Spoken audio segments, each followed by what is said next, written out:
Alhamdulillahirabbil alamin. Alladzi anzala ala 'abdihi kitaban wa lam yaj'al lahu 'iwaja.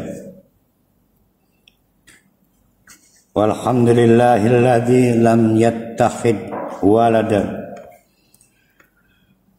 wa lam lahu syarikun fil mulk wa lam yakul lahu waliyyun minadzul wa kabbirhu takbiran. Walhamdulillahilladzi nahmaduhu wa nasta'inuhu wa nastaghfiruh wa nu'minu bihi wa natawakkalu alaihi wa na'udzu billahi min syururi anfusina wa min sayyiati a'malina. May yahdihillahu fala mudhillalah wa may yudlil fala hadiyalah. Asyhadu an la ilaha illallah wa asyhadu anna Muhammadan abduhu wa rasuluh. Fa sallamallahu alaihi wa sallama tasliman katsira. Ayyuhal hadirun, usikum wa iyaya bittaqwallah, faqad fazal muttaqun. Qala Allah Ta'ala fil Qur'anil Karim ba'da an aqula a'udzu billahi minasyaitonir rajim. Ya ayyuhalladzina amanu may yartadda minkum an dinihi fasawfa ya'tillahu biqaumin yuhibbuhum wa yuhibbunahu adzillatin 'alal mu'minin a'izzatin 'alal kafirin yujahiduna fi sabilillahi wa la yakhafuna laumata laimin. Dzalika fadlullah yutihi may yasha wallahu wasi'un alim. Pada kesempatan siang ini insyaallah kita akan membahas sesuatu yang bisa mengantarkan jamaah semua menghadapi satu peristiwa besar dalam waktu dekat akan kita hadapi, yaitu Idul Adha, di mana para jamaah pastilah sudah satu dua atau bersyukur pada Allah semuanya telah mempersiapkan hewan kurban untuk disembelih pada Idul Adha itu. Maka hal baik yang harus kita lakukan pada kesempatan yang penuh barokah di hari Jumat ini adalah mengingat kembali perspektif itu dari apa yang pernah dilakukan oleh Nabi Ibrahim. Pada hari ini berkurban termasuk juga bersedekah dipandang sebagai ibadah sosial, bahkan kegiatan sosial. Sering ada spanduk dengan ibadah kurban kita tingkatkan kesetiakawanan sosial. Dengan ibadah kurban kita menumbuhkan kembali kepekaan sosial. Ini sepintas baik, tapi sebetulnya berbahaya. Karena ibadah kurban tidak pernah dihadirkan dan dikaitkan dalam rangka menumbuhkan kepekaan sosial. Begitu juga sedekah. Ibadah kurban adalah lambang keislaman. Tidak dikait-kaitkan apakah bapak-bapak dermawan dan tidak dermawan. Tidak dikait-kaitkan apakah di sekitar bapak-bapak banyak yang tidak mampu, tidak setiap saat bisa bertemu menu makanan terhidang di rumahnya berupa daging, baik daging kambing, daging kerbau, daging sapi karena persoalan ekonomi, maka kita yang diberi kelebihan rezeki berbagi melalui Idul Adha itu tidak dikaitkan dan menyebabkan amal itu menjadi punya problem dan tidak soleh, tidak tepat. Karena tidak tepat maka bukan amal soleh, malah menjadi amal salah. Sejak awal Idul Adha menyembelih kurban dikaitkan dengan perjalanan Nabi Ibrahim. Dan dalam perjalanan itu, sejarah panjang Nabi Ibrahim itu tidak ada kaitan dengan kepekaan sosial. Tidak ada kaitan dengan bukti kedermawanan. Tetapi menjadi tonggak yang harus kita kenang. Ada manusia setelah beriman kepada Allah naik level, membuktikan keimanannya dengan keislamannya, yang selanjutnya menjadi nama agama kita, yaitu agama Islam. Setelah beriman, dipupuk, dibina, dikukuhkan menjadi Islam. Apa artinya Islam? Berserah diri, tanpa kompromi, tanpa syarat. Maunya apa Allah turuti. Dan itulah Nabi Ibrahim menjadi profil panutan kita. Maka dia adalah Nabi Ibrahim, bapak tauhid kita. Dari iman naik level menjadi Islam. Sampai di sini memang ada problem juga di kalangan kita. Seolah Islam dulu baru iman. Hierarkinya. Padahal orang tidak mungkin mencapai Islam tanpa iman dulu. Orang bisa membuktikan kepasrahannya dengan total itu setelah beriman. Maka dikatakan oleh Allah, ya ayyuhalladzina amanu udkhulu fisilmi kafah. Beriman dulu. Ya ayyuhalladzina amanu, hei siapapun di antara kalian yang telah mengaku beriman, buktikan imanmu. Bagaimana caranya? Udkhulu, masuklah fisilmi, yaitu dalam agama yang bentuknya pasrah, menyerahkan diri, kafatan, dengan total. Beriman dulu baru berislam. Sayang kita sepanjang sejauh ini ada kekeliruan. Setelah Islam baru beriman. Berimanlah, baru perbaiki keislaman kita. Tidak ada tawar menawar kepada Allah. Beberapa di antara kalangan, saya Islam, saya mukmin, saya mencintai Allah, tapi untuk satu hal saya pikir tidak ada manfaatnya, persoalan jilbab.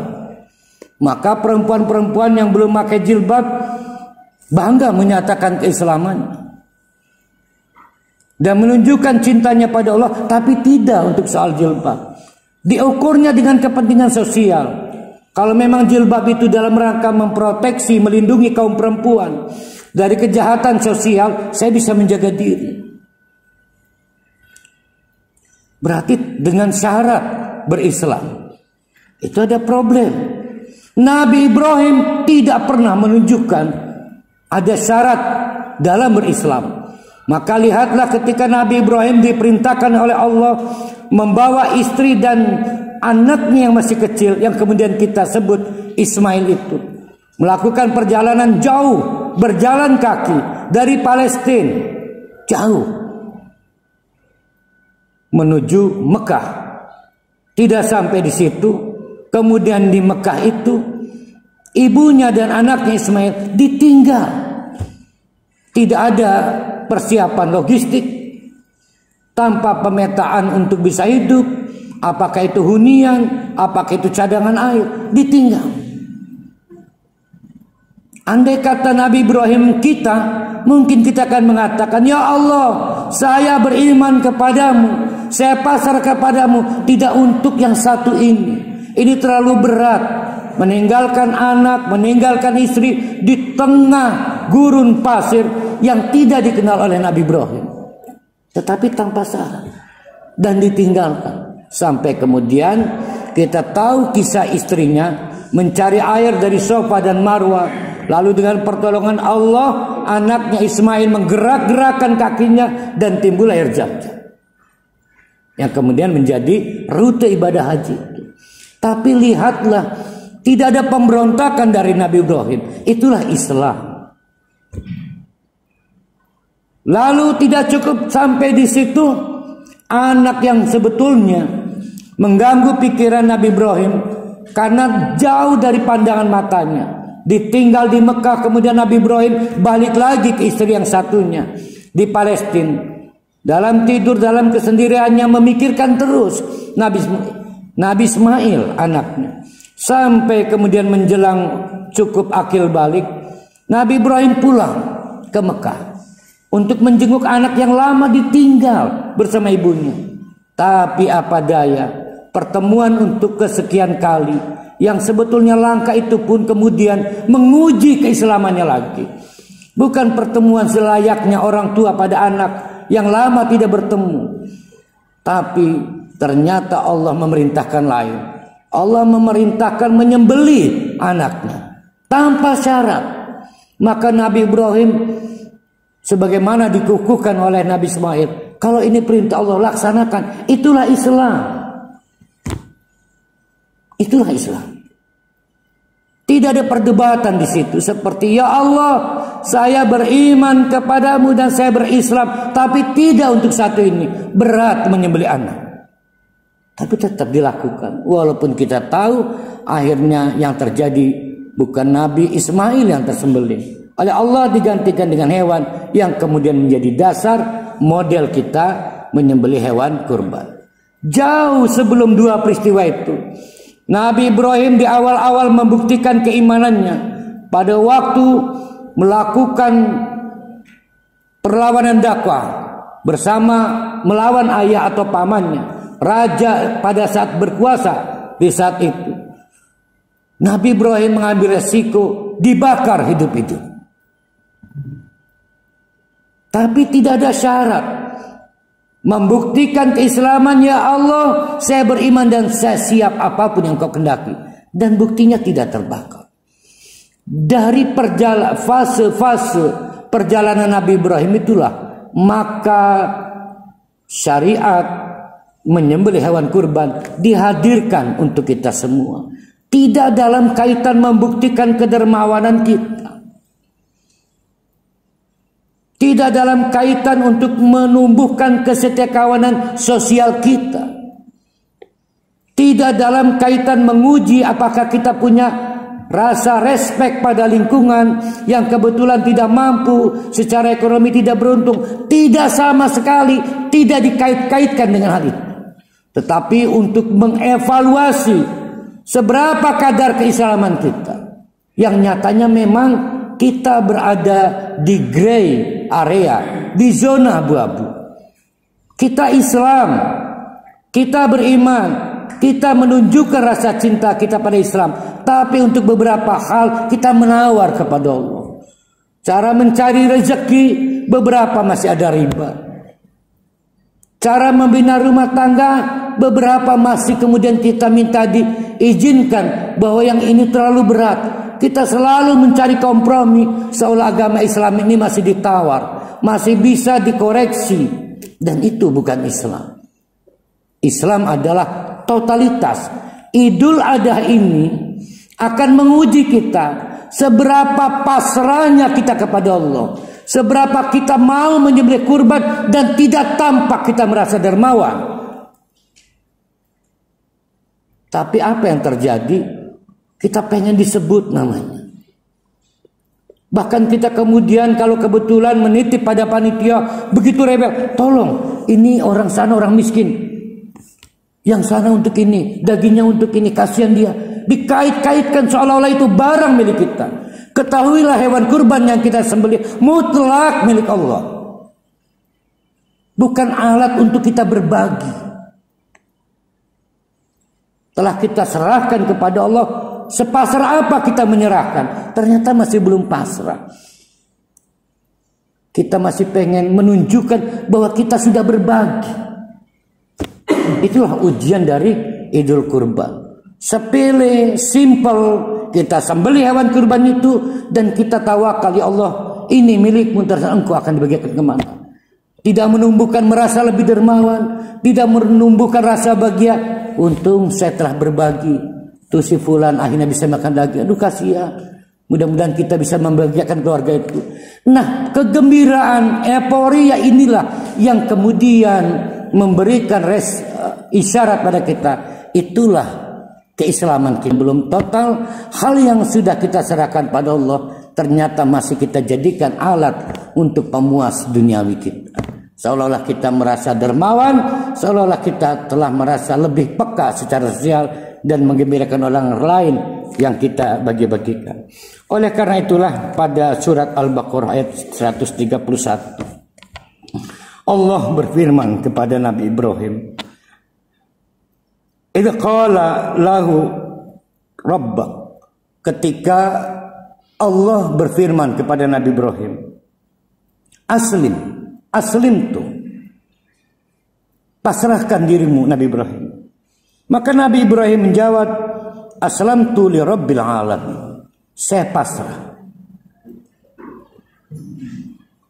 Itulah kenapa istilah kita disebut abid, hamba, dan Allah adalah Tuhan kita. Seorang budak bekerja pada majikannya, tidak mampu mengajukan syarat gaji, tidak mampu mengajukan syarat kontrak kerja, diberi kesempatan hidup pun sudah syukur. Itulah budak.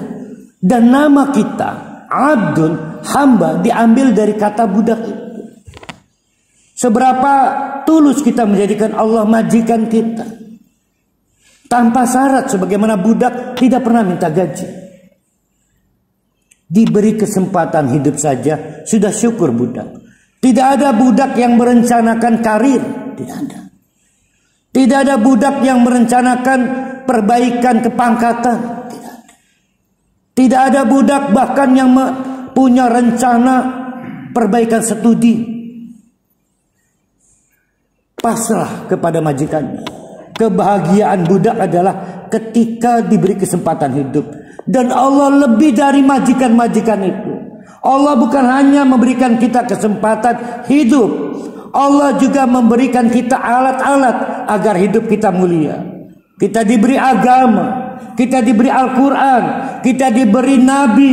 Nabi itu turun pewarisan kepada ulama-ulama, menjadi model, sehingga kita dalam hidup tidak semau-maunya. Ada model yang kita contoh. Ada juga Allah memberikan sejarah di masa lalu. Dengan sejarah itu kita tahu siapa diri kita, termasuk sejarah Nabi Ibrahim. Ritual atau ajaran Idul Adha turun di Madinah ketika peta umat Islam mulai terlihat. Ada yang jelas kafir, ada yang jelas mukmin. Di tengah-tengahnya between, yang kita sebut dengan munafik. Mereka ada yang masuk Islam karena tergiur dengan potensi komunitas Islam. Mereka pedagang, mereka punya warung, mereka punya komoditas. Maka dengan bergabung menjadi umat Islam, mereka dapat konsumen baru, maka masuk Islam. Begitu masuk Islam, berat. Melakukan negosiasi kepada Rasulullah, ya Rasulullah, ini terlalu berat. Yang penting saya dicatat dalam register mukmin, muslim bersyahadat, tapi ini terlalu berat. Mereka melakukan kompromi, dan itulah yang disebut dengan munafik. Ada dua pola bagaimana kita meninggalkan Islam. Yang pertama adalah kita tidak taat satu dua amalan, tapi tetap tidak pengen keluar Islam, maka disebut munafik. Peristiwa itu sama, artinya irtadda.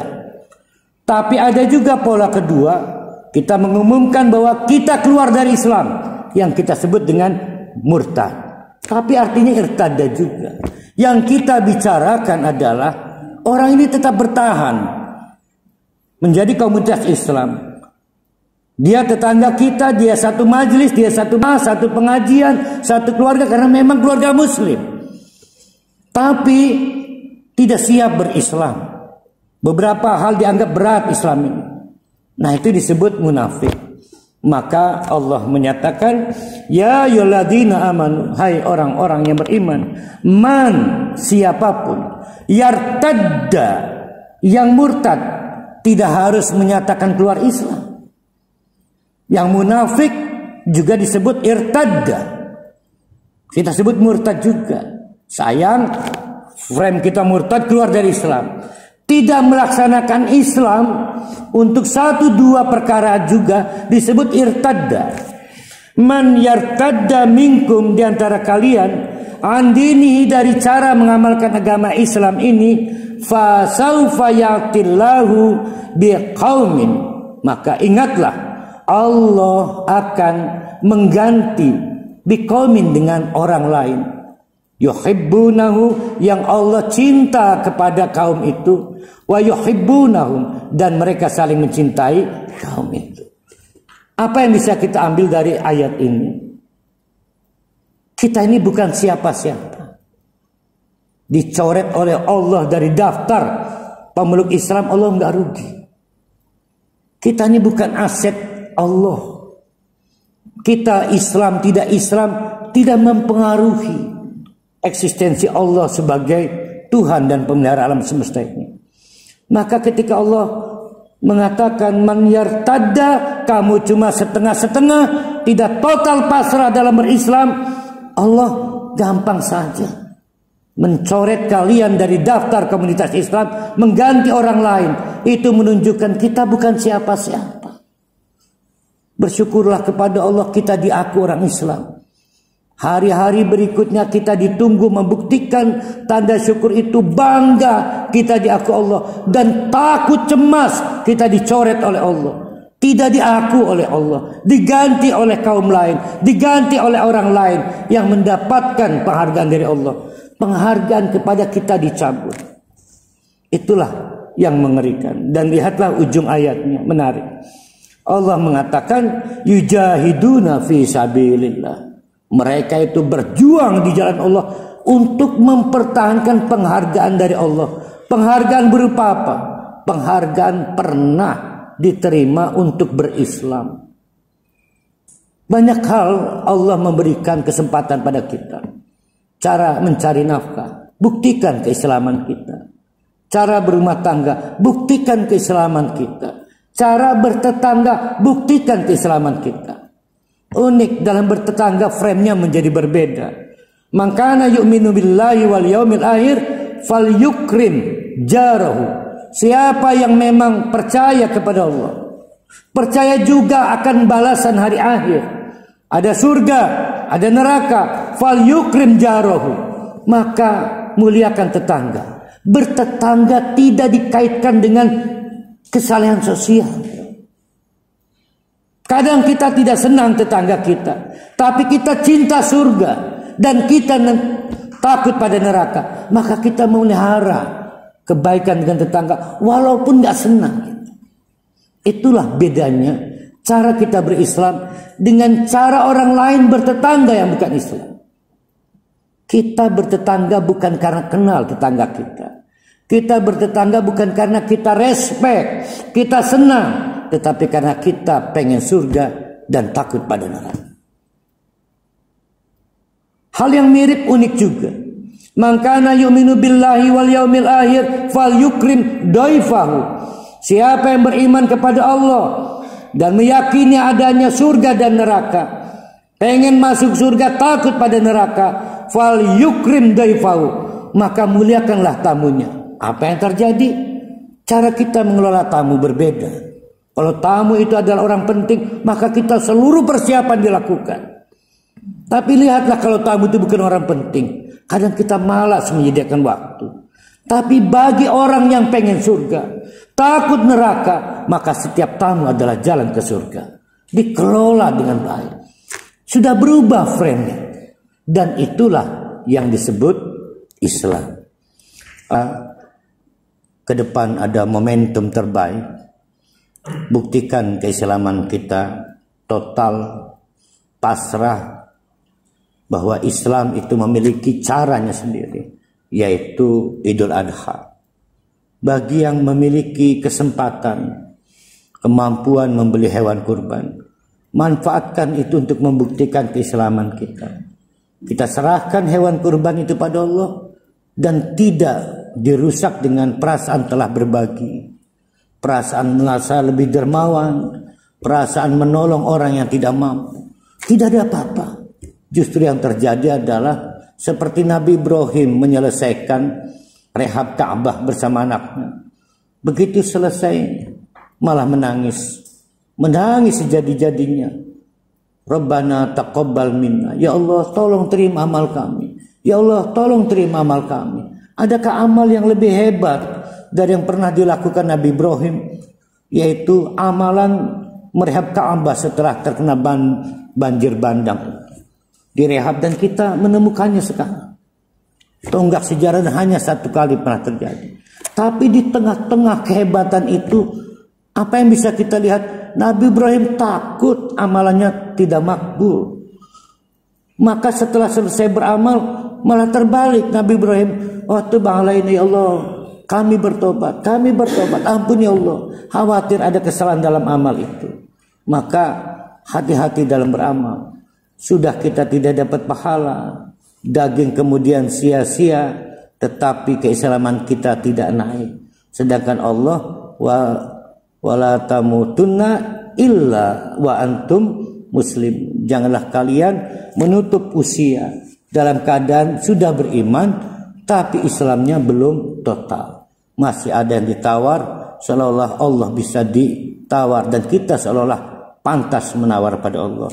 Marilah kita berdoa kepada Allah, mudah-mudahan segala kesalahan kita diampuni oleh Allah. Innallaha wa malaikatahu yusholluna 'alan nabi. Ya ayyuhalladzina amanu shallu 'alaihi wa sallimu taslima. Allahumma shalli 'ala Muhammad wa 'ala ali Muhammad kama shallaita 'ala Ibrahim wa 'ala ali Ibrahim innaka Hamidum Majid. Allahumma amin ya rabbal alamin. Allahumma inna nas'aluka salamatan fid din wa afiatan fil jasad wa ziyadatan fil ilm wa barakatan fir rizq wa rahmatan 'indal maut wa maghfiratan ba'dal maut. Allahumma hawwin 'alaina fi sakaratil maut. Allahumma habbib ilainal iman wa zayyinhu fi qulubina wa karrih ilainal kufra wal fusuq wal isyan waj'alna minar rasyidin.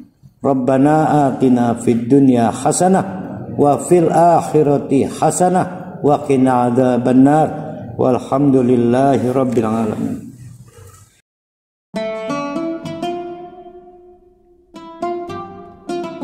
Thank you.